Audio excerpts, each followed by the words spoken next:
Bueno, en la práctica número 7 vamos a ver el embrague. Ay, no, olvídenlo. Bueno, en la práctica número 7 vamos a ver el freno de discos. En este caso es para un coche. Este de aquí es el freno de discos.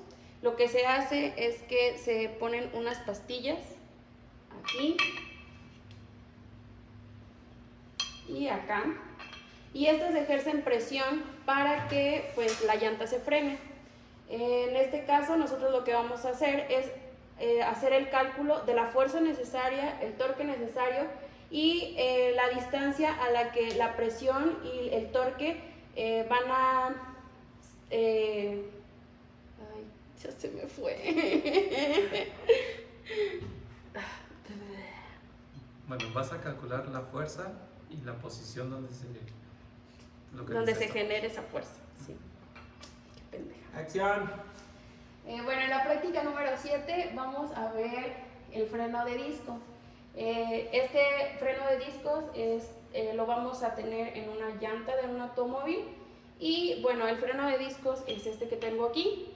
Lo que se hace es que por medio de pastillas, que son estas, ejercen una presión y una fuerza sobre el disco para que la llanta y el automóvil se frenen. Lo que vamos a calcular en esta práctica es la fuerza que nosotros debemos o que se genera en la pastilla y la posición que tendríamos de esta fuerza sobre la pastilla. Entonces, como datos de la práctica, nos da la potencia del motor, el tipo de llanta que nosotros vamos a tener en el automóvil, el material de fricción, la velocidad de funcionamiento, el coeficiente de fricción, el diámetro del cilindro, la cobertura de la pastilla, que son 98 grados. Esos 98 grados son en donde va a estar aplicada nuestra fuerza, que es este ángulo. Y bueno, este es el dibujo de nuestra pastilla, y en ella también tenemos el radio inicial, en donde está, o el radio interior, hasta donde está nuestra pastilla, o donde comienza nuestra pastilla, y el radio exterior hasta donde llega o la distancia hasta donde llega nuestra pastilla. También tenemos el θ1, que es hasta donde llega el primer ángulo de contacto, y el θ2, que es el segundo ángulo de contacto, o hasta donde llega el ángulo de contacto. Y bueno, también dentro de los cálculos vamos a hacer el radio de la rueda, y lo vamos a sacar a partir del diámetro del rin, entre 2 para hacer el radio del rin, más la altura de la llanta, que la altura de la llanta sería como el espesor que vamos a tener en nuestra llanta, como esta parte de acá.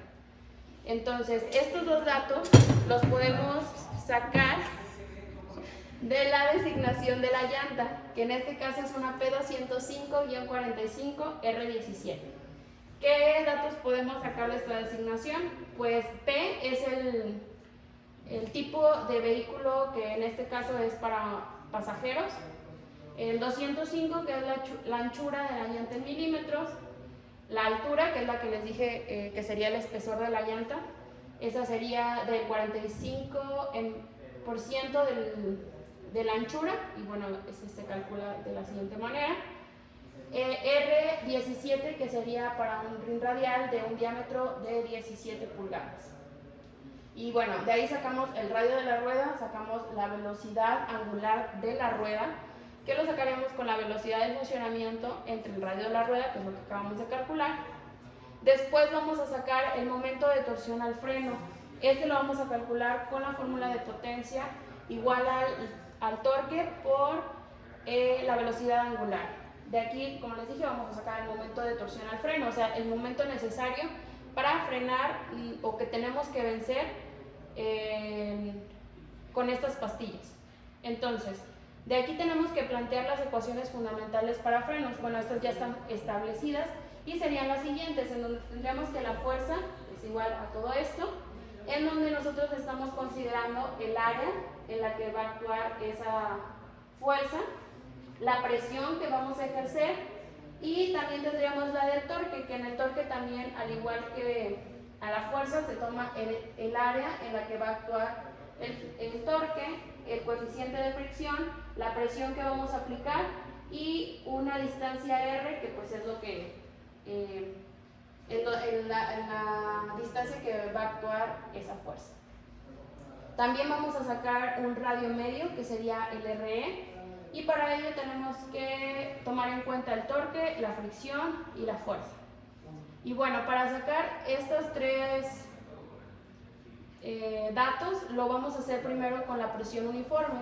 La presión uniforme lo vamos a igualar a la PA, que bueno, esta PA lo vamos a sustituir en las ecuaciones fundamentales y vamos a despejarlo. Estas ya son las fórmulas ya despejadas, en donde la fuerza la tendremos que es igual a un medio de θ2 menos θ1 por la PA por el radio exterior al cuadrado menos el radio interior al cuadrado, esto de la pastilla. El torque, que sería igual a 1/3 de θ2 menos θ1 por el coeficiente de fricción por la presión de aplicación, y eso por el radio exterior al cubo menos el radio interior al cubo, y así sacaríamos el torque. También necesitamos sacar el radio medio que les dije, entonces también vamos a sustituir en la fórmula y nos quedaría que el radio medio va a ser igual a 2/3 del radio exterior al cubo menos el radio interior al cubo, todo esto entre 3 veces el radio interior al cuadrado menos, perdón, el radio exterior al cuadrado menos el radio interior al cuadrado. Sustituimos y por último sacamos un R testada. Este R testada será la posición en la que va a actuar esta fuerza. Y bueno, lo sacamos con la ecuación que tenemos aquí.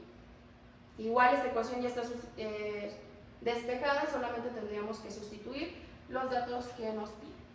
Ahora, dijimos que vamos a hacer esto con la presión uniforme, pero ahora lo vamos a hacer también con el desgaste uniforme. ¿Sí, verdad?